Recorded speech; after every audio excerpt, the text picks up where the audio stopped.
태평양 한가운데 거대한 함대가 움직였습니다. 포효하는 엔진과 철의 파도 속 단 하나의 배만이 침묵하고 있었죠.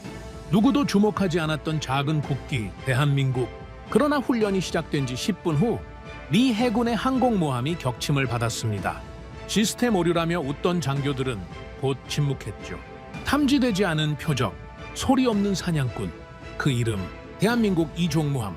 그리고 저는 그날 바다 밑에서 세계의 질서가 뒤집히는 순간을 보았습니다. 그날의 충격적인 이야기 지금 시작합니다. 12분. 미 해군 항모전단이 전멸하는 데 걸린 시간입니다.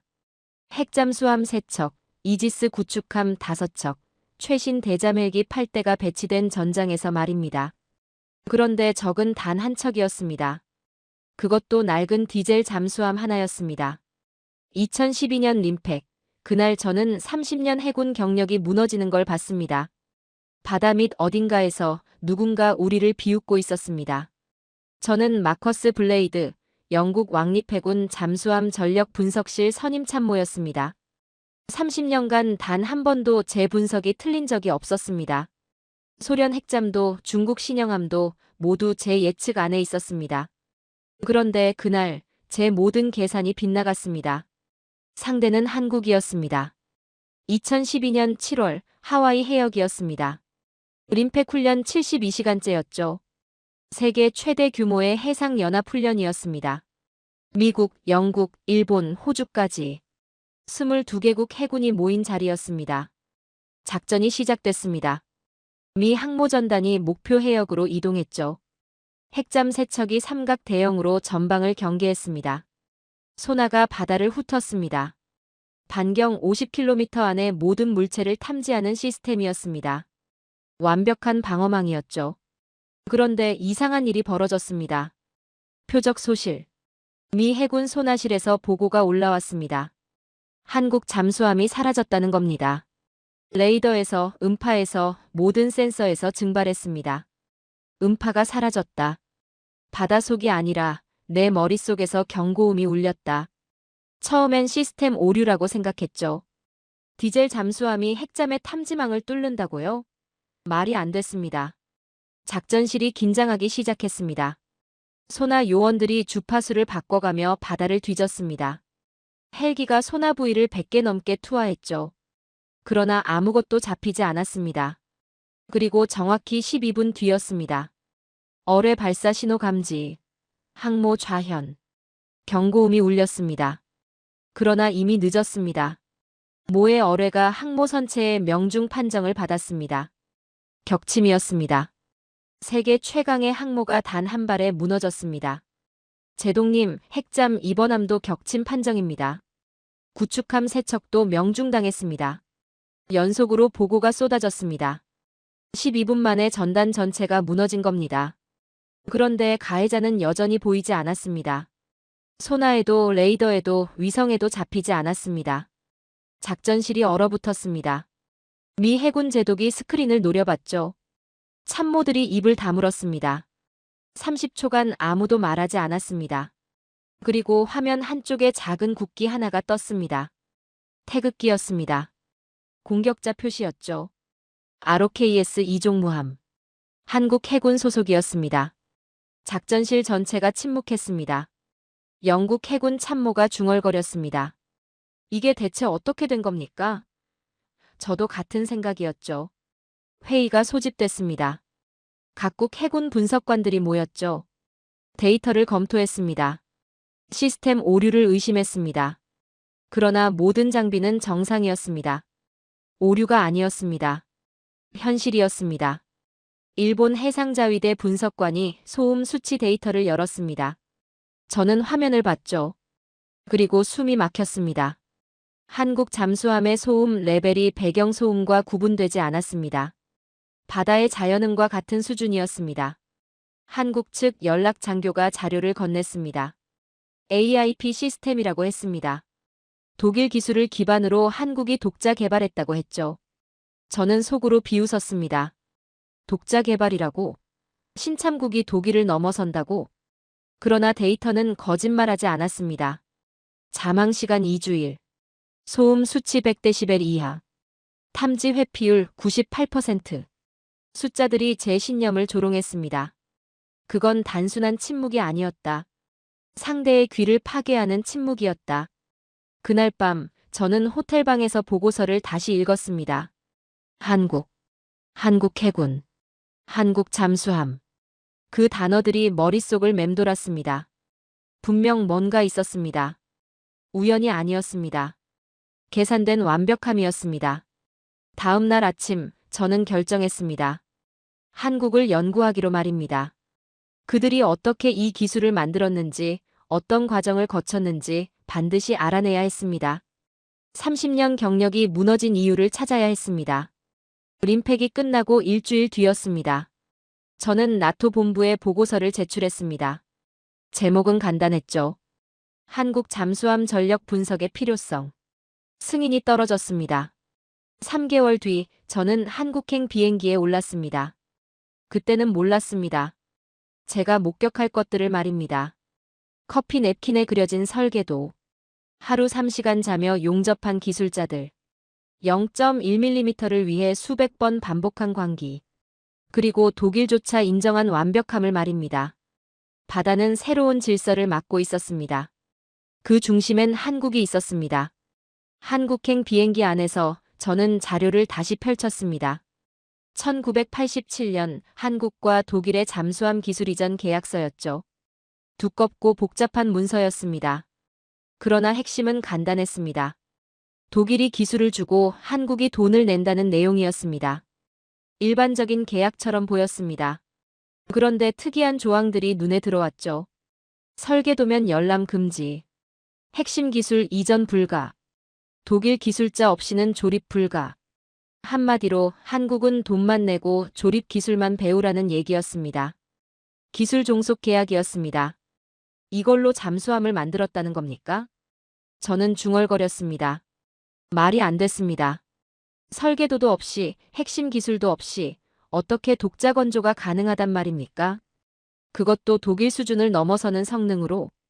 인천공항에 도착했습니다. 한국 해군 연락 장교가 저를 맞이했죠. 젊은 장교였습니다. 예의 바른 태도였지만 눈빛엔 자신감이 있었습니다. 뭔가 다른 느낌이었습니다. 블레이드 참모님, 먼저 옥포 조선소로 안내하겠습니다. 그가 말했습니다. 옥포.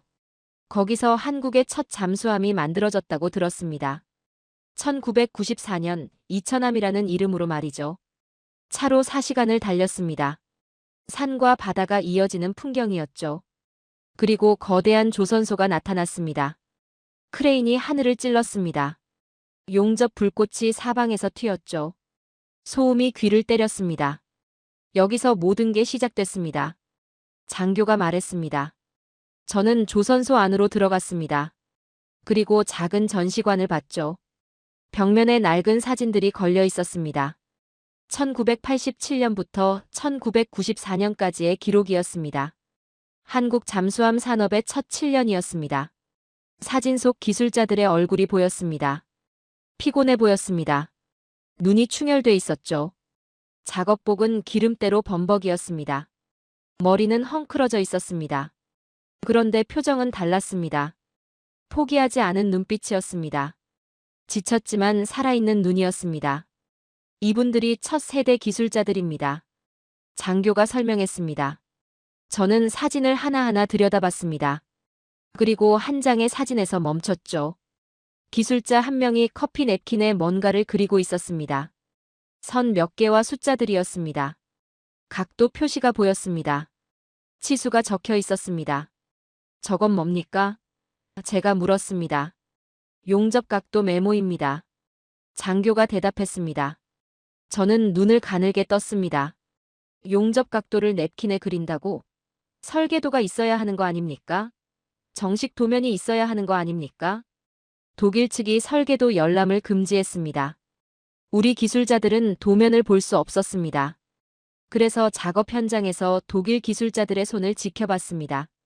토치를 어떤 각도로 쥐는지, 몇 초간 불을 대는지, 용접봉을 얼마나 기울이는지. 모든 걸 눈으로 외웠죠. 장교의 목소리가 낮아졌습니다. 그리고 휴식 시간에 화장실에 가서 쉬는 시간에 구석에 앉아서 냅킨에, 노트에, 심지어 손바닥에 그렸습니다. 기억이 사라지기 전에 기록했습니다. 수백 장의 스케치가 쌓였습니다. 그게 한국의 첫 설계도였습니다. 저는 아무 말도 할 수 없었습니다. 이건 기술 이전이 아니었습니다. 생존을 위한 필사적 복제였습니다. 하루에 몇 시간이나 일했습니까? 제가 물었습니다. 평균 21시간입니다. 잠은 3시간 정도 잤다고 합니다. 3시간이요? 하루에요? 네. 7년간 그렇게 했습니다. 1987년부터 1994년까지 말입니다. 저는 숨을 들이켰습니다. 7년. 하루 3시간 수면. 설계도도 없이. 이건 단순한 열정이 아니었습니다. 광기였습니다. 인간의 한계를 넘어선 집념이었습니다. 다른 사진으로 시선을 옮겼습니다. 밤 작업장 사진이었죠. 기술자 수십 명이 폐자재 앞에 모여 있었습니다. 용접 연습을 하고 있었습니다. 시계가 보였습니다. 새벽 2시였습니다. 독일 기술자들이 퇴근한 후였습니까? 제가 물었습니다. 네. 독일 사람들은 오후 6시에 퇴근했습니다. 그때부터 우리 시간이 시작됐죠. 그들이 낮에 한 작업을 우리가 밤에 재현했습니다. 성공할 때까지 반복했습니다. 어떤 용접선은 50번 넘게 다시 그었다고 합니다. 벽면에 또 다른 자료들이 있었죠. 용접 불량률 제로, 기밀 시험 100% 통과, 소음 측정 독일 기준 이하. 숫자들이 제 신념을 흔들었습니다. 그리고 한 문서가 눈에 들어왔습니다. 독일 해군의 평가서였죠. 1995년 작성된 것이었습니다. 저는 독일어를 읽을 수 있었습니다. 그리고 한 문장에서 멈췄습니다. 한국은 우리의 유일한 독립 성공 사례다. 그들은 우리가 준 것 이상을 만들었다. 독일이 인정한 겁니다. 기술을 봉쇄했던 그들이 한국의 성공을 인정한 겁니다. 이건 단순한 칭찬이 아니었습니다. 경쟁자의 탄생을 선언한 문서였습니다. 저는 전시관 밖으로 나왔습니다. 바다가 보였죠. 잠수함 한 척이 정박해 있었습니다. 검은 선체가 햇빛을 받아 빛났습니다. 장보고급이라고 했습니다. 저 잠수함도 여기서 만들어졌습니까? 네. 이제 우리는 매년 한 척씩 건조합니다. 독일 기술이 아닙니다. 순수 한국 기술입니다. 우리 손으로, 우리 머리로, 우리 설계도로 만듭니다. 저는 잠수함을 바라봤습니다. 저 안에 얼마나 많은 밤이 녹아 있을까? 얼마나 많은 커피 냅킨이 희생됐을까? 얼마나 많은 눈물과 땀이 용접됐을까? 참모님, 점심 식사 후에 기술자 한 분을 만나실 수 있습니다. 장교가 말했습니다. 저는 고개를 끄덕였습니다. 만나고 싶었습니다. 저 광기의 시작점을 직접 본 사람을 말입니다. 오후 2시, 저는 작은 회의실에 앉아 있었습니다. 문이 열리고 한 남자가 들어왔죠. 60대 중반으로 보였습니다. 머리는 희끗했지만 어깨는 여전히 탄탄했습니다.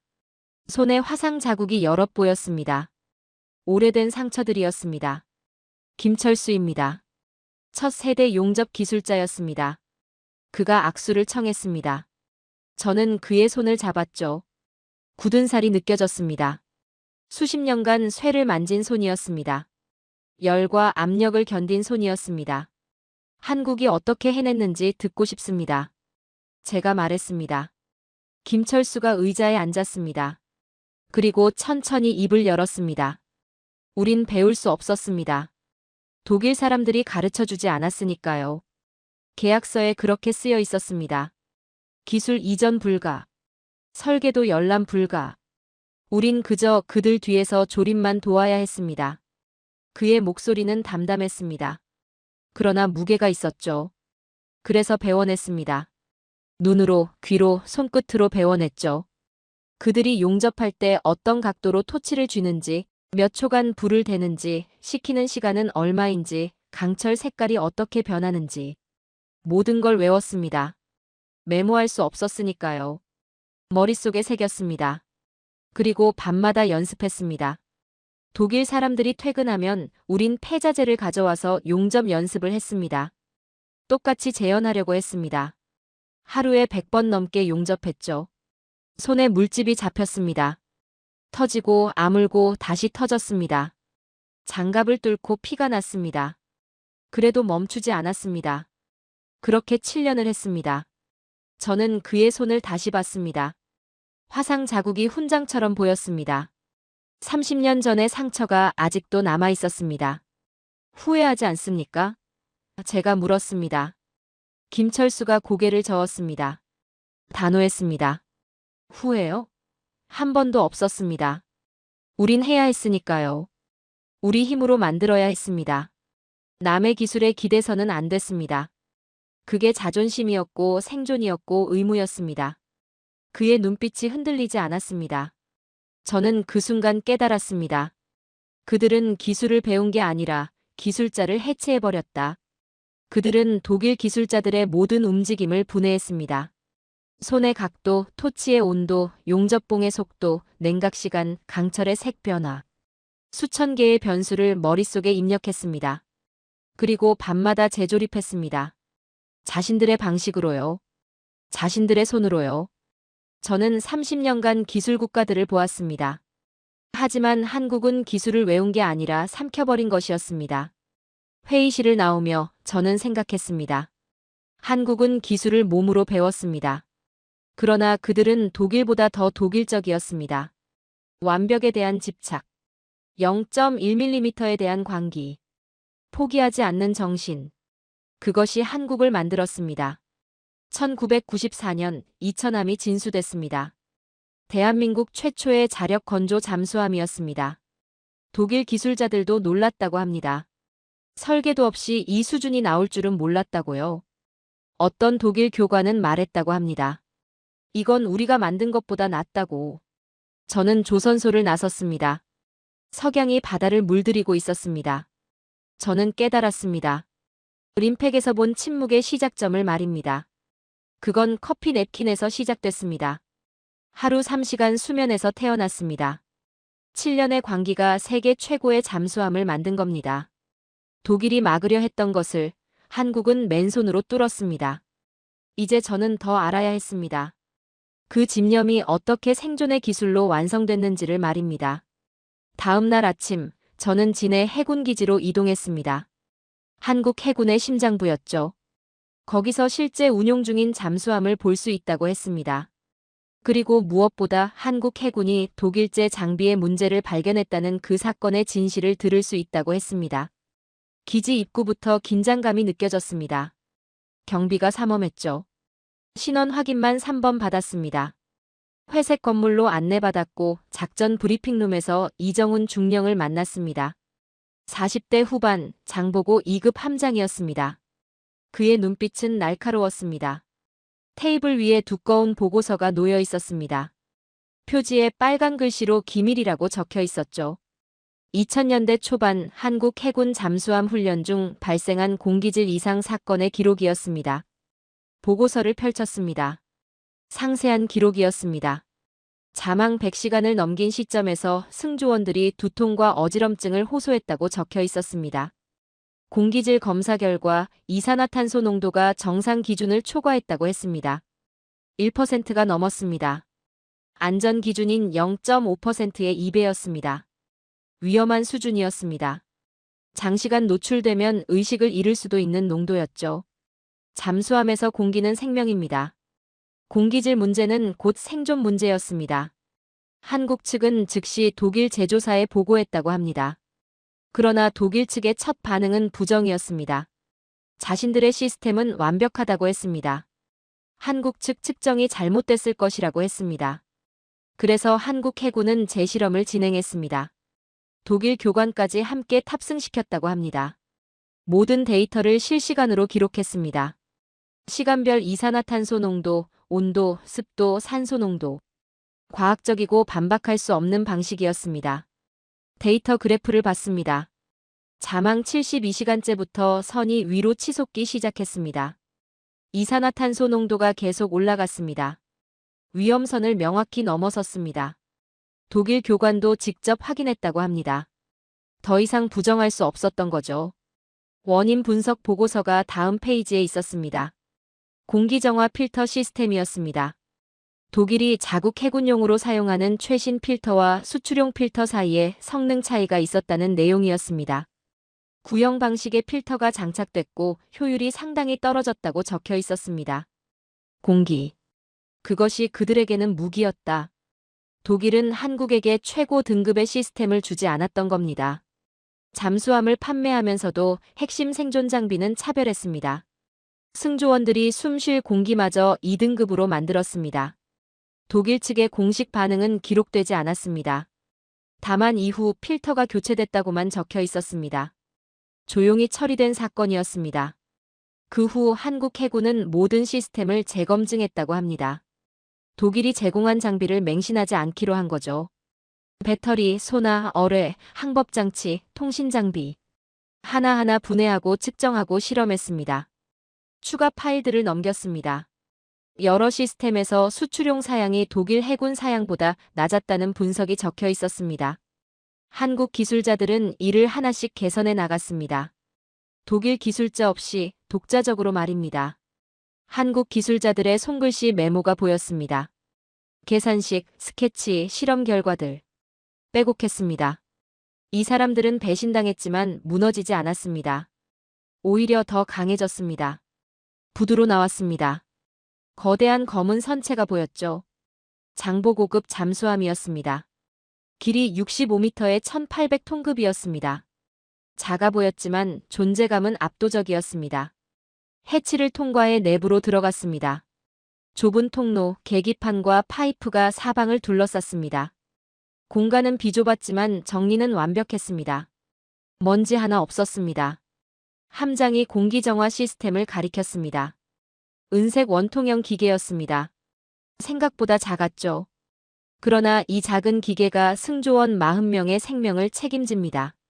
한국이 독자 개량한 시스템이라고 했습니다.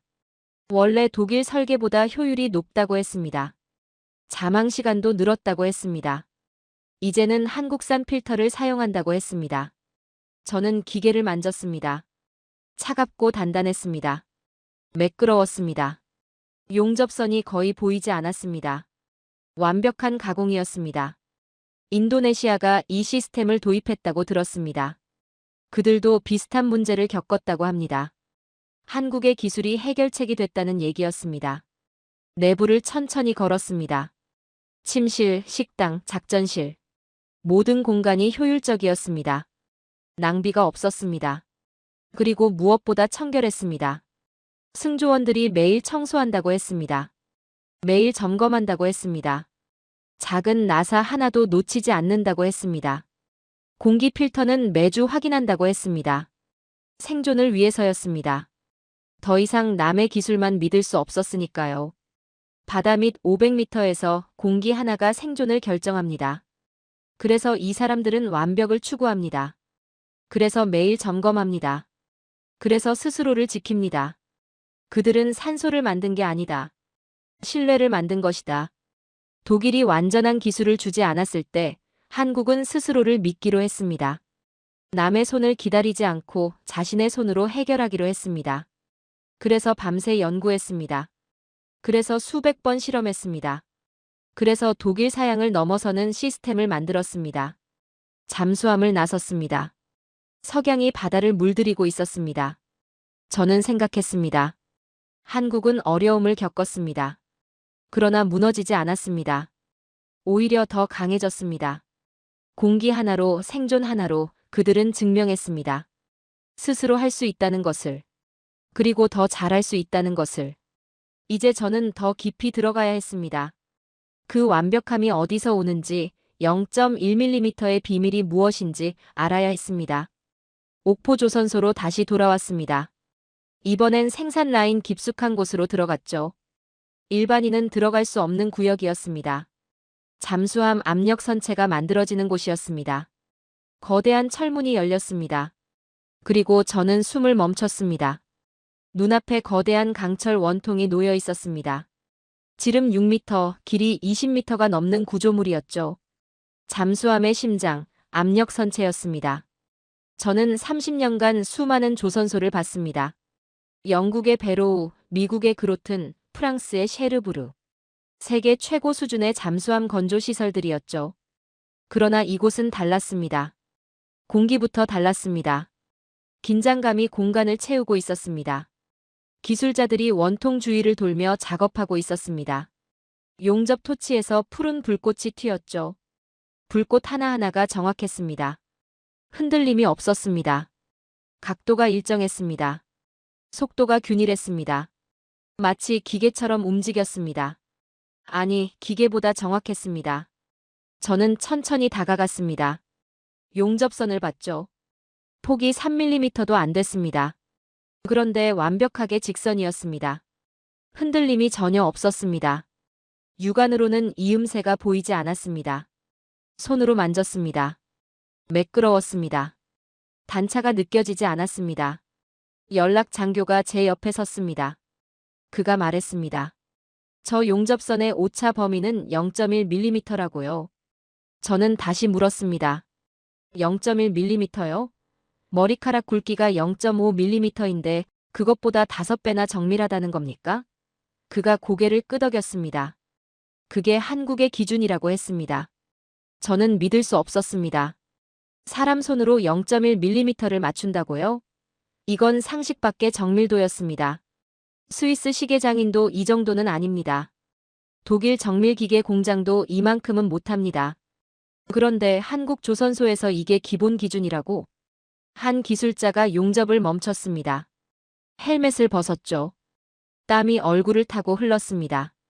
그러나 그는 쉬지 않았습니다. 측정 장비를 들고 왔습니다. 레이저 측정기였죠. 방금 용접한 부분에 레이저를 쏘았습니다. 붉은 선이 강철 위를 훑었습니다. 화면에 숫자가 떴습니다. 0.09mm. 오차 없음. 완벽이었습니다. 그러나 그는 만족하지 않았습니다. 다시 측정했습니다. 같은 지점을 3번 확인했죠. 그리고 나서야 고개를 끄덕였습니다. 다음 지점으로 이동했습니다. 같은 과정이 반복됐습니다. 용접, 측정, 확인. 용접, 측정, 확인. 끝없는 반복이었습니다. 저는 작업장 전체를 둘러봤습니다.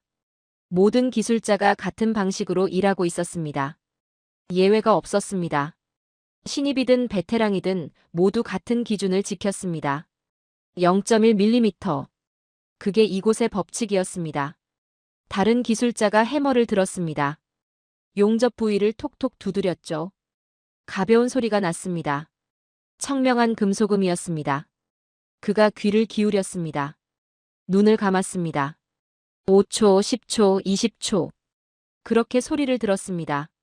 그리고 고개를 저었습니다. 그라인더를 집어들었죠. 방금 용접한 부분을 갈아내기 시작했습니다. 불꽃이 튀었습니다. 완벽해 보이던 용접선이 사라졌습니다. 측정 결과는 통과였습니다. 그러나 그는 지웠습니다. 그리고 다시 시작했습니다. 저는 이해할 수 없었습니다. 왜 다시 하는 겁니까? 숫자는 완벽했습니다. 오차가 없었습니다. 그런데 왜 갈아내는 겁니까? 연락 장교가 설명했습니다. 소리가 달랐다고요. 강철 내부 밀도가 균일하지 않다는 뜻이라고요. 숫자론 괜찮아도 실전에선 위험할 수 있다고요. 소리로 판단한다고? 귀로 강철 밀도를 안다고? 저는 할 말을 잃었습니다. 이건 과학이 아니었습니다. 예술이었습니다. 30년 경력의 감각이었습니다. 숫자로 증명할 수 없는 본능이었습니다. 작업장 반대편에서 또 다른 공정이 진행되고 있었습니다. 거대한 강철판이 프레스 기계 아래 놓였습니다. 기계가 작동했죠. 유압 실린더가 내려왔습니다. 수백 톤의 압력이 강철을 눌렀습니다.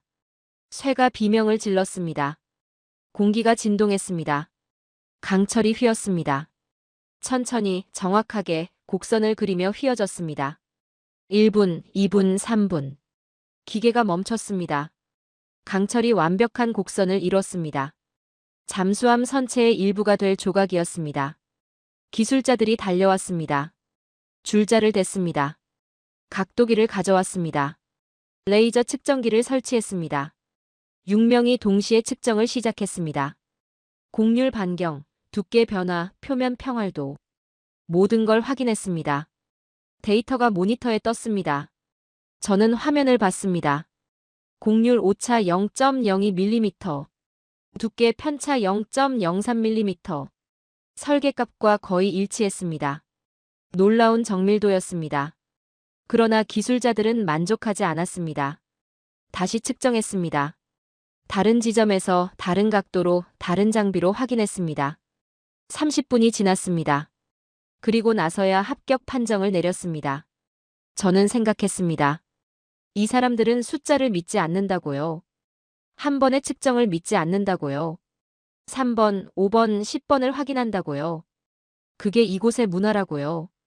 작업장 한쪽에 완성된 압력 선체가 세워져 있었습니다. 높이 15m의 거대한 원통이었죠. 표면이 빛났습니다. 용접선이 거의 보이지 않았습니다. 수십 장의 강철판을 이어 붙인 건데 마치 하나의 덩어리 같았습니다. 기술자 한 명이 사다리를 타고 올라갔습니다. 손전등을 켜고 내부로 들어갔죠. 10분이 지났습니다. 20분이 지났습니다. 그는 나오지 않았습니다. 저는 기다렸습니다. 30분 뒤 그가 나왔습니다. 얼굴에 먼지가 묻어 있었죠. 그러나 표정은 만족스러웠습니다. 작업반장에게 보고했습니다. 합격이라고요. 내부 용접 상태가 완벽하다고요. 저는 물었습니다. 내부까지 확인합니까? 외부만 봐도 되는 거 아닙니까? 연락 장교가 대답했습니다. 보이지 않는 곳이 더 중요하다고요. 수압은 안에서 바깥으로 작용한다고요. 내부가 약하면 전체가 무너진다고요. 저는 고개를 끄덕였습니다. 맞는 말이었습니다. 그러나 대부분의 조선소는 외부만 확인합니다. 내부는 샘플 검사로 끝냅니다. 시간이 없으니까요. 비용이 부족하니까요. 그런데 한국은 전수 검사를 합니다. 모든 용접선을, 모든 볼트를, 모든 이음새를 확인합니다. 저는 작업장을 천천히 걸었습니다. 용접 불꽃이 사방에서 튀었습니다. 기계 소음이 귀를 때렸죠. 그러나 이상하게도 고요했습니다. 모두가 집중하고 있었습니다. 말없이 묵묵히 완벽을 향해 나아가고 있었습니다. 한 기술자가 작업을 멈추고 물을 마셨습니다. 얼굴에 땀이 흘렀죠. 눈이 충혈돼 있었습니다. 손에 화상 자국이 보였습니다. 오래된 상처였습니다. 10년, 20년 동안 쌓인 흔적이었습니다. 그러나 그의 눈빛은 살아 있었습니다. 피곤하지만 포기하지 않은 눈이었습니다. 지쳤지만 멈추지 않을 눈이었습니다. 저는 그 눈을 봤습니다. 그리고 깨달았습니다. 이 사람들에게 잠수함은 단순한 제품이 아니었습니다. 생명이었습니다. 바다 밑 500m에서 40명의 목숨을 책임지는 생명체였습니다. 그래서 0.1mm에 집착하는 겁니다. 그래서 수백 번 반복하는 겁니다. 그래서 보이지 않는 곳까지 확인하는 겁니다. 완벽은 선택이 아니었습니다. 의무였습니다. 생존의 조건이었습니다. 저는 조선소를 나섰습니다. 바다가 보였죠. 파도가 철썩이고 있었습니다. 저 바다 밑 어딘가에서 한국의 잠수함이 침묵하고 있을 겁니다. 0.1mm의 용접선을 믿으며 수천 번의 측정을 믿으며 기술자들의 손을 믿으며 침묵하고 있을 겁니다. 림팩에서 본 침묵이 이해됐습니다. 그건 우연이 아니었습니다. 수천 번의 용접, 수만 번의 측정, 수십만 번의 확인이 만든 필연이었습니다. 한국은 잠수함을 만들지 않았습니다. 신념을 용접했습니다. 생명을 조립했습니다. 완벽을 깎아냈습니다. 그리고 저는 확신했습니다. 세계가 아직 모르고 있다고요. 한국 잠수함의 진짜 힘을 말입니다. 숫자로 측정할 수 없는 힘을 말입니다. 이제 저는 더 깊이 들어가야 했습니다. 완성된 잠수함이 어떻게 다시 태어나는지 창정비의 비밀을 알아야 했습니다. 진해 해군기지 정비창으로 향했습니다. 이곳에서 한국 잠수함의 창정비가 이루어진다고 들었습니다. 창정비. 잠수함을 두 동강 내고 다시 조립하는 작업이죠. 세계에서 5개국만 할 수 있는 기술입니다. 그리고 한국이 그중 하나였습니다.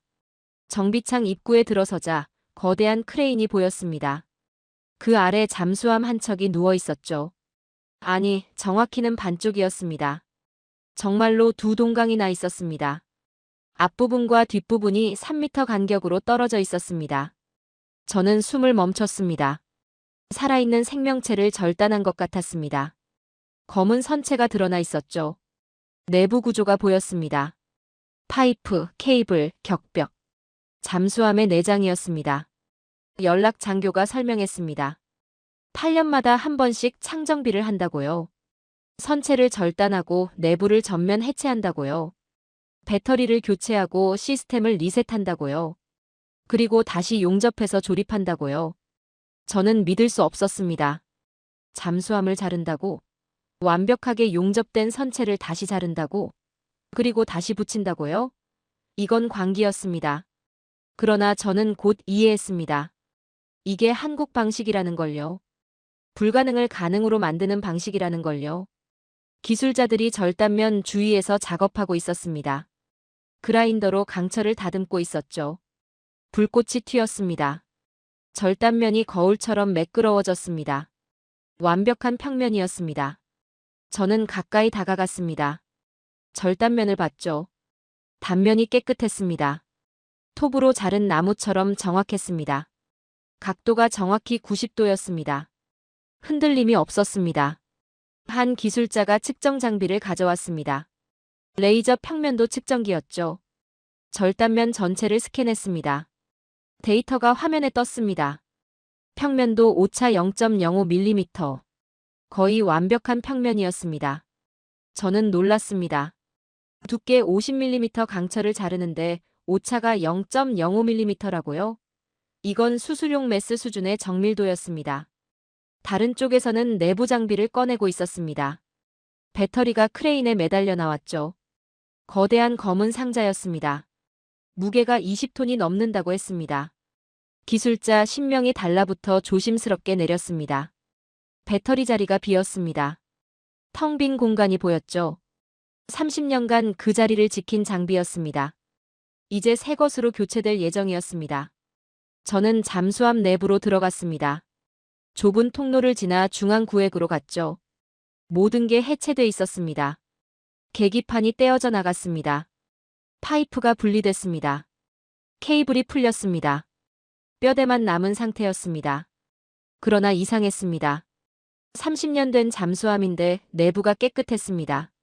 녹이 없었습니다. 부식이 보이지 않았습니다. 관리가 완벽했다는 뜻이었습니다. 기술자가 제 옆에 섰습니다. 50대 후반으로 보였죠. 그가 말했습니다. 이 잠수함은 94년에 진수됐다고요. 31년째라고요. 그러나 아직도 현역이라고요. 창정비만 잘하면 50년도 쓸 수 있다고요. 저는 물었습니다. 어떻게 30년이 넘은 배가 이렇게 깨끗합니까? 그가 대답했습니다. 매일 점검하고 매주 청소하고 매달 정비한다고요. 작은 녹 하나도 놓치지 않는다고요. 그게 한국 해군의 방식이라고요. 저는 고개를 끄덕였습니다. 이해됐습니다. 한국은 새 장비를 사는 게 아니라 있는 장비를 완벽하게 관리하는 나라였습니다. 예산이 부족하니까요. 그래서 더 철저했습니다. 더 집요했습니다. 다른 구획으로 이동했습니다. 어뢰실이었죠. 발사관이 텅 비어 있었습니다. 내부가 드러나 있었습니다. 기술자들이 발사관 내부를 닦고 있었습니다. 브러쉬로 문질렀습니다. 천으로 닦았습니다. 한치의 먼지도 남기지 않았습니다. 발사관 하나를 점검하는데 이틀이 걸린다고 했습니다. 6개 발사관이면 12일입니다. 그리고 재조립하는데 또 이틀씩입니다. 한 달이 걸리는 작업이었습니다. 저는 물었습니다. 왜 이렇게 오래 걸립니까? 간단히 씻고 다시 조립하면 되는 거 아닙니까? 기술자가 고개를 저었습니다. 발사관은 생명줄이라고요. 여기서 문제가 생기면 어뢰가 안 나간다고요. 적을 못 막는다고요. 그래서 완벽해야 한다고요. 저는 할 말이 없었습니다. 맞는 말이었습니다. 전쟁에서 무기가 작동하지 않으면 죽습니다. 그래서 이 사람들은 한 달을 투자하는 겁니다. 밖으로 나왔습니다. 크레인이 새 배터리를 들어올리고 있었죠. 천천히 조심스럽게 잠수함 안으로 들어갔습니다. 밀리미터 단위로 위치를 맞췄습니다. 10분이 걸렸습니다. 그리고 정확히 제자리에 안착했습니다. 기술자들이 환호했습니다. 박수가 터졌죠. 저는 이해할 수 없었습니다. 배터리 하나 넣었을 뿐인데 왜 저렇게 기뻐합니까? 연락 장교가 설명했습니다. 배터리는 잠수함의 심장이라고요. 20톤짜리 심장을 정확히 이식한 겁니다. 오차 없이요. 그래서 기쁜 거라고요. 저는 고개를 끄덕였습니다. 이제 이해됐습니다. 이 사람들에게 잠수함은 기계가 아니었습니다. 생명체였습니다. 그래서 창정비는 수리가 아니라 재탄생이었습니다. 다음 날, 저는 용접 현장을 봤습니다. 두 동강난 선체를 다시 붙이는 작업이었죠. 앞부분과 뒷부분이 천천히 가까워졌습니다. 크레인 4대가 동시에 움직였습니다. 밀리미터씩 조정했습니다. 30분이 지났습니다. 두 부분이 맞닿았습니다. 절단면이 완벽히 일치했습니다. 틈이 보이지 않았습니다. 빛도 새어나오지 않았습니다. 기술자들이 달려들었습니다. 클램프로 고정했습니다. 16개 지점에서 동시에 조였습니다. 압력을 균등하게 분산시켰습니다. 한 곳이라도 강하면 변형이 생기니까요. 그리고 용접이 시작됐습니다. 24명의 용접공이 동시에 작업했습니다. 원주를 24등분해서 맡았죠. 모두 같은 속도로 용접했습니다. 같은 각도로, 같은 온도로, 같은 압력으로 토치를 움직였습니다. 용접 불꽃이 원을 그렸습니다. 마치 불의 목걸이 같았죠. 아름다웠습니다. 그러나 그 아름다움 뒤에는 수천 시간의 훈련이 있었습니다. 수백 번의 실패가 있었습니다. 이 시간이 지났습니다. 용접이 끝났습니다. 원주 전체가 하나로 이어졌습니다. 이음새가 거의 보이지 않았습니다. 두 부분이 완전히 하나가 됐습니다. 그러나 끝이 아니었습니다. 검사가 시작됐습니다. 엑스레이 촬영을 했습니다. 초음파 검사를 했습니다. 용접 내부에 기포가 있는지, 균열이 있는지 확인했습니다. 이틀 동안 검사했습니다. 결과가 나왔습니다. 합격이었습니다. 내부 결함 제로. 완벽한 용접이었습니다. 저는 그 순간 깨달았습니다. 한국은 잠수함을 고치는 게 아니었습니다. 다시 만드는 겁니다. 30년 된 강철에 새 생명을 불어넣는 겁니다.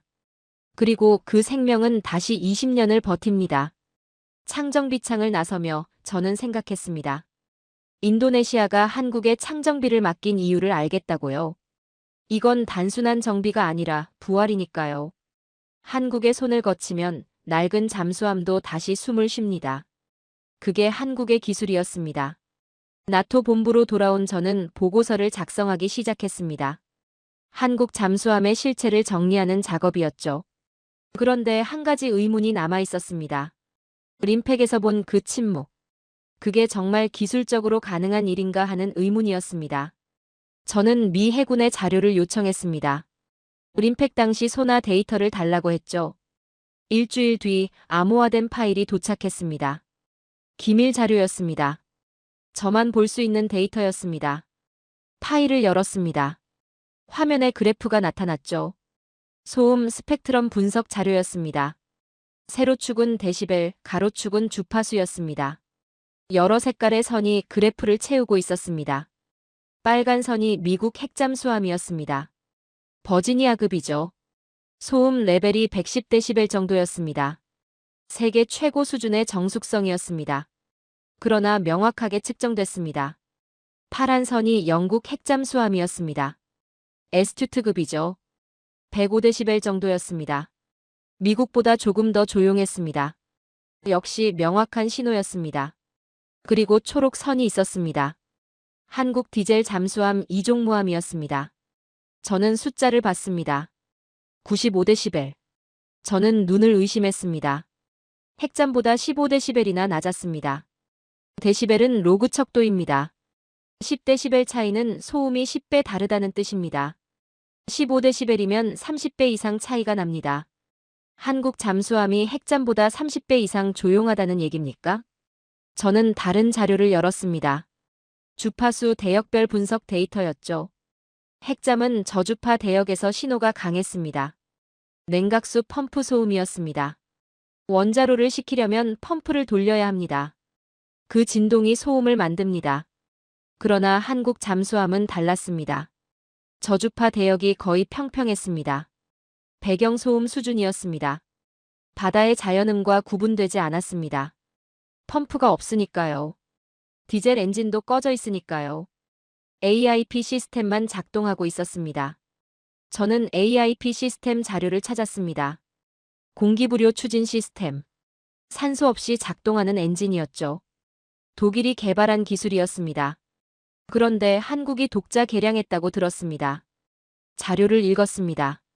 한국형 AIP는 연료전지 방식이었습니다. 수소와 산소를 반응시켜 전기를 만들었죠. 화학 반응이었습니다.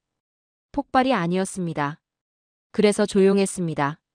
진동이 거의 없었습니다. 독일형은 스털링 엔진 방식이었습니다. 열기관이었죠. 피스톤이 움직였습니다. 아무리 정밀해도 진동이 생겼습니다.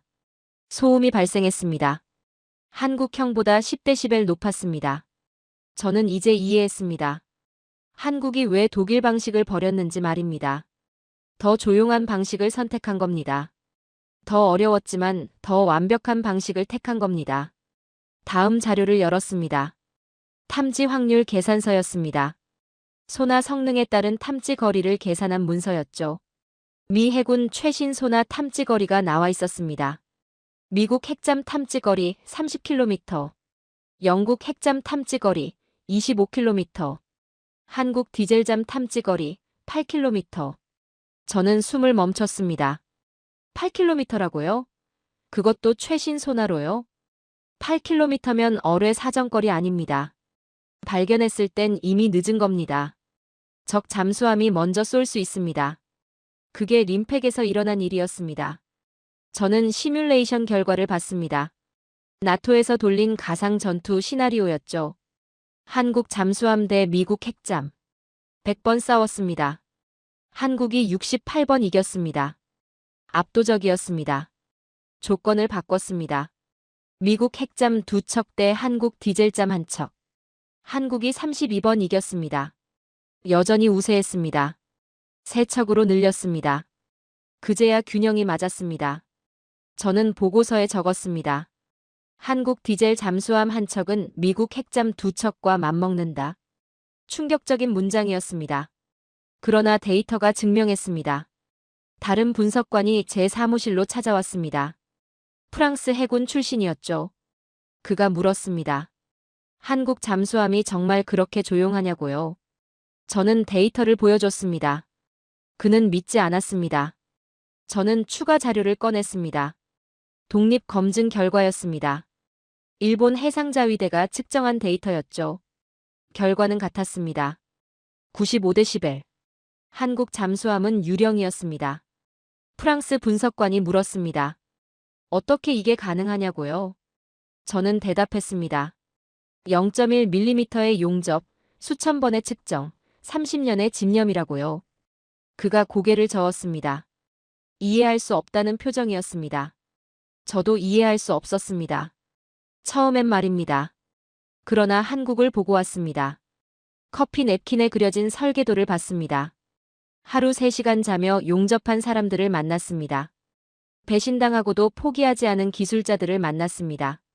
그래서 저는 이해했습니다. 한국의 침묵은 기술이 아니라 신념이라는 걸요. 숫자가 아니라 정신이라는 걸요. 나토 군사위원회 브리핑이 있었습니다. 저는 보고서를 발표했죠. 한국 잠수함 전력 분석 제목이었습니다. 30장짜리 보고서였습니다.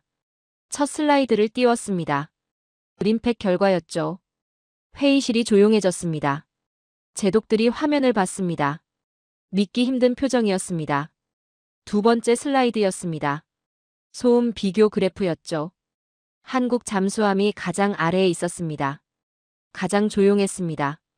누군가 질문했습니다. 데이터가 확실하냐고요? 저는 고개를 끄덕였습니다. 3개 기관에서 독립 검증했다고 대답했습니다. 세 번째 슬라이드였습니다. 창정비 기술이었죠. 30년 된 잠수함을 다시 살리는 기술이었습니다. 인도네시아 사례를 보여줬습니다. 회의실이 술렁였습니다. 마지막 슬라이드였습니다. 결론이었죠. 저는 천천히 읽었습니다. 한국은 세계 5대 잠수함 강국이다. 기술력은 독일 수준이다. 정숙성은 세계 최고다. 창정비 능력은 독보적이다. 회의실이 침묵했습니다. 10초, 20초, 30초. 아무도 말하지 않았습니다. 그리고 영국 제독이 손을 들었습니다. 그가 물었습니다. 우리는 어떻게 대응해야 하냐고요? 저는 대답했습니다. 배워야 한다고요. 한국의 집념을, 한국의 완벽주의를, 한국의 정신을 배워야 한다고요. 브리핑이 끝났습니다. 사람들이 저에게 다가왔습니다. 질문이 쏟아졌습니다. 저는 하나하나 답했습니다. 그리고 마지막에 말했습니다. 한국 잠수함은 유령입니다. 보이지 않습니다. 들리지 않습니다. 그러나 분명히 존재합니다. 그리고 그 유령은 바다의 질서를 바꾸고 있습니다. 회의실을 나서며 저는 확신했습니다. 세계가 곧 알게 될 거라고요. 침묵이 얼마나 강한지를요. 보이지 않는 것이 얼마나 무서운지를요. 한국은 조용히 제국을 세우고 있었습니다. 바다 밑에서 말입니다. 나토 브리핑 이후 저는 한 가지 질문에 사로잡혔습니다. 핵추진 잠수함. 저는 평생 이것이 최고라고 믿어왔습니다. 무제한 항속거리, 강력한 출력, 빠른 속도. 핵잠은 바다의 지배자였습니다. 그런데 한국의 디젤 잠수함이 그걸 이겼습니다. 어떻게 가능한 일입니까? 저는 자료를 다시 펼쳤습니다. 핵추진과 디젤 추진의 비교 분석이었죠. 30년간 제가 믿어온 신념을 다시 검증하는 작업이었습니다. 핵잠의 장점은 명확했습니다. 원자로가 에너지를 만듭니다. 연료를 보급받을 필요가 없습니다. 몇 달이고 자망할 수 있습니다. 속도도 빠릅니다. 수중 30노트 이상입니다. 압도적인 성능이었습니다. 그러나 단점도 있었습니다. 원자로를 식혀야 합니다. 냉각수 펌프가 돌아갑니다. 아무리 정밀해도 진동이 생깁니다. 소음이 발생합니다. 100데시벨 이상입니다. 조용할 수가 없습니다. 디젤 잠수함은 달랐습니다. 엔진을 끌 수 있습니다. 배터리로만 움직입니다. 소음이 사라집니다. 그러나 한계가 있었습니다. 배터리는 며칠이면 닳습니다. 수면으로 올라와야 합니다. 공기를 마셔야 합니다. 그게 약점이었습니다. 한국은 이 약점을 극복했습니다. AIP 시스템으로 말입니다. 공기 없이도 배터리를 충전합니다. 2주일 이상 자망합니다. 수면으로 올라갈 필요가 없습니다. 디젤 잠수함의 약점이 사라진 겁니다. 저는 장보고 자료를 찾았습니다. 한국의 최신 잠수함이었죠. 3,000톤급이었습니다. 크기는 핵잠의 절반이었습니다. 그러나 성능은 놀라웠습니다. 자망 깊이 400m. 핵잠과 같은 수준이었습니다. 최고 속도 수중 20노트. 핵잠보다 느렸습니다. 그러나 정숙 자망 시엔 문제 없었습니다. 어차피 전투는 느린 속도로 합니다. 무장은 어땠습니까? 어뢰 18발, 대한미사일 6발. 충분한 화력이었습니다. 소나는 독일제 최신형이었습니다. 탐지거리 30km 이상이었습니다. 그리고 가장 중요한 것. 소음 레벨 90데시벨 이하. 핵잠보다 20데시벨 낮았습니다. 100배 이상 조용했습니다. 이건 혁명이었습니다. 저는 비용을 계산했습니다. 미국 버지니아급 핵잠 한 척 30억 달러였습니다. 한국 장보고 3급 한 척 5억 달러였습니다. 6분의 1 가격이었습니다. 그렇다면 30억 달러로 장보고급을 6척 살 수 있습니다. 핵잠 한 척 대신 디젤잠 6척. 어느 쪽이 더 강합니까? 저는 계산했습니다. 시뮬레이션을 돌렸습니다. 결과는 충격적이었습니다. 6척의 장보고급이 한 척의 버지니아급을 압도했습니다. 탐지 확률이 6배였습니다. 공격 기회가 6배였습니다. 생존 확률도 높았습니다. 분산돼 있으니까요.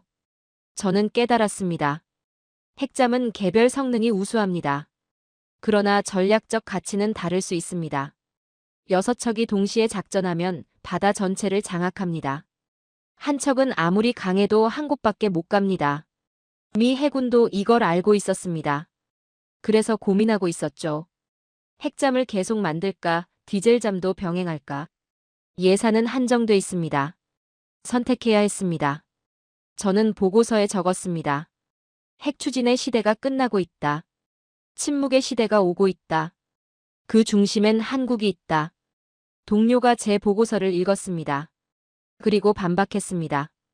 핵잠은 여전히 필요하다고요. 대양 작전엔 핵잠이 필수라고요.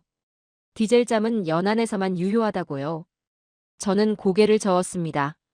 틀렸다고 말했습니다. 장보고 3급은 항속 거리만 해리입니다. 태평양을 횡단할 수 있습니다. 인도양까지 갈 수 있습니다. 연안용이 아닙니다. 대양용입니다. 그가 다시 물었습니다. 그래도 속도가 느리지 않냐고요. 핵잠은 30노트인데 디젤잠은 20노트라고요. 전장 기동성이 떨어진다고요. 저는 대답했습니다. 잠수함 전투는 속도 싸움이 아니라고요. 침묵 싸움이라고요. 먼저 발견하는 쪽이 이깁니다. 먼저 쏘는 쪽이 살아남습니다. 속도는 그 다음 문제라고요. 그는 더 이상 말하지 않았습니다. 데이터가 제 편이었습니다. 시뮬레이션이 증명했습니다. 한국의 침묵이 핵의 힘을 이긴다는 걸요. 저는 한국 해군에 연락했습니다. 장보고를 직접 보고 싶다고 했죠. 한 달 뒤 초청장이 왔습니다. 진해 기지로 오라고 했습니다. 다시 한국으로 갔습니다. 진해 부두에 장보고가 정박해 있었습니다. 검은 선체가 햇빛을 받아 빛났습니다. 크기가 이전 모델보다 컸습니다. 그러나 여전히 날렵했습니다. 함장이 저를 맞이했습니다. 40대 초반이었죠. 눈빛이 예리했습니다. 그가 말했습니다. 내부를 보여주겠다고요. 해치를 통과했습니다. 통로가 넓어졌습니다. 이전 모델보다 쾌적했죠. 계기판이 디지털화됐습니다. 터치스크린이 사방에 있었습니다. 현대적이었습니다. 작전실로 갔습니다. 소나 화면이 보였죠. 360도 전 방향을 감시하고 있었습니다. 해상도가 놀라웠습니다. 작은 물고기까지 보였습니다. 함장이 설명했습니다. 이 소나는 한국이 독자 개발했다고요. 독일 기술을 넘어섰다고요. 탐지거리가 40km라고요. 세계 최고 수준이라고요. 저는 물었습니다. 정말 핵잠을 이길 수 있습니까? 함장이 웃었습니다. 그리고 대답했습니다. 이미 여러 번 이겼다고요. 훈련에서 말입니다. 작년 한미연합훈련 얘기를 들려줬습니다. 미 해군 핵잠과 모의 전투를 했다고요. 한국이 5번 중 4번 이겼다고요. 미 해군이 놀랐다고요. 어떻게 탐지했냐고 물었다고요. 비결이 뭡니까? 제가 물었습니다. 함장이 대답했습니다. 인내라고요. 움직이지 않고 기다린다고요. 바다 밑에서 며칠이고 기다린다고요. 적이 지나갈 때까지 숨을 죽인다고요. 그게 한국 방식이라고요. 저는 이해했습니다. 핵잠은 빠릅니다.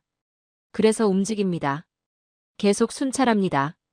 그게 약점이었습니다. 움직이면 소리가 납니다. 디젤잠은 느립니다. 그래서 기다립니다. 침묵 속에서 기다립니다. 그게 강점이었습니다. 잠수함을 나오며 저는 확신했습니다. 핵의 시대가 저물고 있다고요. 새로운 시대가 오고 있다고요. 침묵의 제국이 깨어나고 있다고요. 그리고 그 제국의 이름은 대한민국이었습니다. 2025년 저는 다시 하와이에 있었습니다. 림팩이 열리는 해였죠. 13년 만이었습니다. 2012년 그날 이후 제 인생이 바뀌었습니다. 한국을 알게 됐습니다. 침묵의 힘을 배웠습니다. 그리고 이제 세계가 그걸 다시 목격할 차례였습니다. 참가국이 늘었습니다. 2012년엔 22개국이었죠. 이번엔 30개국이었습니다. 모두 한국을 보러 왔습니다. 소문을 들었으니까요. 유령 잠수함이 있다는 소문을요. 작전이 시작됐습니다. 이번에도 항모전단 방어 훈련이었죠. 미 해군 항모 USS 로널드 레이건이 중심이었습니다. 핵잠 4척이 호위했습니다. 이지스 구축함 6척이 대잠망을 펼쳤습니다. 13년 전보다 더 강력한 방어망이었습니다. 한국은 3척을 보냈습니다. 장보고 2급 2척, 장보고 3급 1척이었죠. 3,000톤급 최신함도 포함됐습니다. 세계가 주목했습니다. 훈련 시작 3시간째였습니다. 미 해군 소나가 바다를 훑었습니다. 능동 소나를 썼습니다. 음파를 쏘아댔습니다. 모든 물체를 찾아냈습니다. 그러나 한국 잠수함은 보이지 않았습니다. 3척 모두 사라졌습니다. 9시간째였습니다. 경보가 울렸습니다. 어뢰 발사 신호 감지. 항모 좌연에서였습니다. 화면에 빨간 선이 나타났습니다. 모의 어뢰가 항모에 명중했습니다. 화면에 큰 X 표시가 떴습니다. 격침이었습니다. 2분 뒤 또 경보가 울렸습니다. 핵잠 1번함 격침. 3분 뒤 3번째 경보였습니다. 핵잠 3번함 격침. 15분 만에 항모 1척, 핵잠 2척이 무너졌습니다. 세계 최강의 전단이 무력화됐습니다. 미 해군 제독이 일어섰습니다. 마이크를 잡았습니다. 그리고 선언했습니다. 훈련 종료. 한국의 완벽한 승리다. 작전실 전체가 일어났습니다. 각국 장교들이 한국 대표단을 향해 박수쳤습니다. 13년 전엔 충격이었습니다. 이번엔 경애였습니다. 3일 뒤 나토 군사위원회 특별회의가 열렸습니다. 브뤼셀 본부 대회의실이었습니다. 30개국 대표가 모였습니다. 의장이 발언했습니다. 우리는 새로운 시대를 맞이했습니다. 한국이 그 변화를 이끌었습니다. 의장이 계속했습니다. 한국 기술자들을 초청합니다. 나토 특별연설을 요청합니다. 역사적 순간이었습니다. 군인이 아닌 기술자가 나토 군사위원회에서 연설하는 첫 사례였습니다. 회의장 문이 열렸습니다. 3명의 한국인이 들어왔습니다. 군복이 아니었습니다. 작업복이었습니다. 60대 남자들이었죠. 손에 화상 자국이 보였습니다. 기름때가 손톱 밑에 남아 있었습니다. 30년 넘게 강철을 만진 손들이었습니다. 맨 앞 남자가 연단에 섰습니다. 그가 입을 열었습니다. 저는 김철수입니다. 옥포 조선소에서 30년간 용접을 했습니다. 한국의 첫 잠수함 2000함부터 지금의 장보고 3급까지 모두 제 손을 거쳤습니다. 회의장이 조용해졌습니다. 30개국 장성들이 한 용접공의 말을 듣고 있었습니다. 우린 설계도가 없었습니다. 독일이 주지 않았으니까요. 그래서 커피 냅킨에 그렸습니다. 밤새 외웠습니다. 하루 3시간 자며 연습했습니다. 7년을 그렇게 했습니다. 그의 목소리는 떨리지 않았습니다. 담담했습니다. 그러나 무게가 있었습니다. 0.1mm. 그게 우리 기준입니다. 머리카락 굵기의 5분의 1입니다. 왜 그렇게 해야 하냐고요? 그 안에 우리 해군 40명이 탑니다. 그들의 목숨이 제 용접선에 달려 있습니다. 그래서 완벽해야 합니다. 회의장 여기저기서 고개가 끄덕여졌습니다. 미국 제독이 눈을 감았습니다. 영국 장성이 메모를 했습니다. 독일이 우릴 배신했습니다. 공기정화 시스템에 구형 제품을 넣었죠. 그러나 우린 포기하지 않았습니다. 우리 손으로 증명했습니다. 그리고 독일보다 더 나은 걸 만들었습니다. 김철수가 연단을 내려왔습니다. 다른 기술자가 올라갔습니다. 저는 배터리 기술자입니다. 30년 된 잠수함을 다시 살립니다. 창정비라고 합니다. 쉽지 않습니다. 그러나 우린 해냅니다. 새 배를 사는 돈이 없으니까요. 그의 말이 이어졌습니다. 인도네시아가 우리에게 맡겼습니다. 그들의 잠수함을 고쳐달라고요. 우린 해냈습니다. 그들이 말했습니다. 새 배를 산 것 같다고요. 그게 우리 자부심입니다. 3번째 기술자가 올라왔습니다. 가장 나이가 많아 보였습니다. 70대쯤 됐을까요? 저는 1987년부터 이 일을 했습니다. 38년째입니다. 제 인생 전부를 잠수함에 바쳤습니다. 그가 잠시 멈췄습니다. 그리고 천천히 말했습니다. 후회하냐고요? 단 한 번도 없습니다. 우린 우리 힘으로 만들었습니다. 누구도 우릴 무시할 수 없습니다. 그게 자유입니다. 그게 자존심입니다. 연설이 끝났습니다. 3초간 침묵이었습니다. 그리고 박수가 터졌습니다. 전원이 일어섰습니다. 기립박수였습니다. 30개국 장성들이 3명의 기술자에게 경의를 표했습니다. 저도 일어섰습니다. 박수쳤습니다. 그리고 결심했습니다. 저도 해야 한다고요. 제가 할 수 있는 일을 해야 한다고요. 회의가 끝나고 폐막식이 열렸습니다. 각국 대표들이 단상에 섰죠. 마지막 순서였습니다. 저는 무대 옆에 서 있었습니다.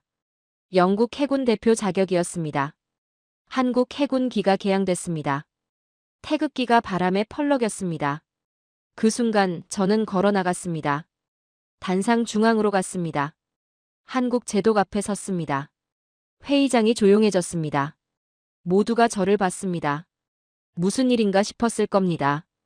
저는 차렷 자세를 취했습니다. 그리고 경례했습니다. 영국 해군식 경례였습니다.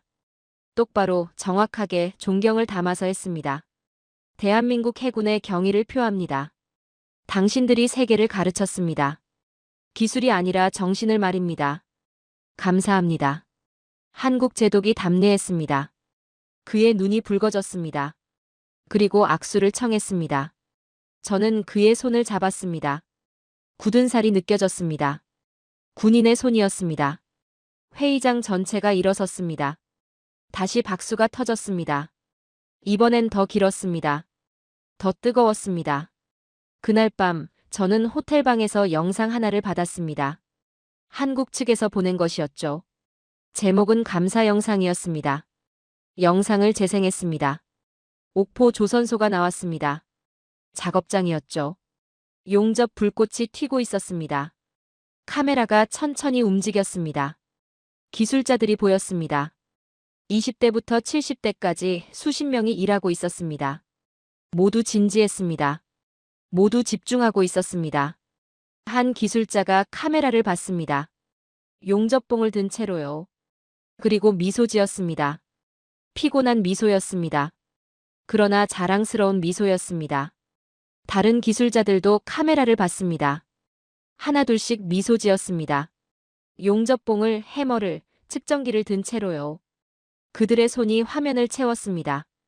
화상 자국이 있는 손, 굳은 살이 박힌 손, 30년 강철을 만진 손들이었습니다. 그리고 자막이 떴습니다. 우린 바다를 정복하지 않았습니다. 우리 자신을 정복했습니다. 영상이 끝났습니다. 저는 화면을 멍하니 봤습니다. 눈가가 뜨거워졌습니다. 38년 군인 생활에서 처음으로 울었습니다. 저는 노트북을 열었습니다. 그리고 타이핑을 시작했습니다. 제 마지막 보고서였습니다. 제목은 간단했습니다. 침묵의 제국, 대한민국. 저는 30년간 바다를 연구했습니다. 전쟁을 분석했습니다. 힘을 계산했습니다. 그러나 2012년 그날 내 모든 지식이 무너졌습니다. 한국이라는 작은 나라가 세계의 법칙을 바꿨습니다. 그들은 돈으로 싸우지 않았습니다. 오직 완벽과 신념으로 증명했다.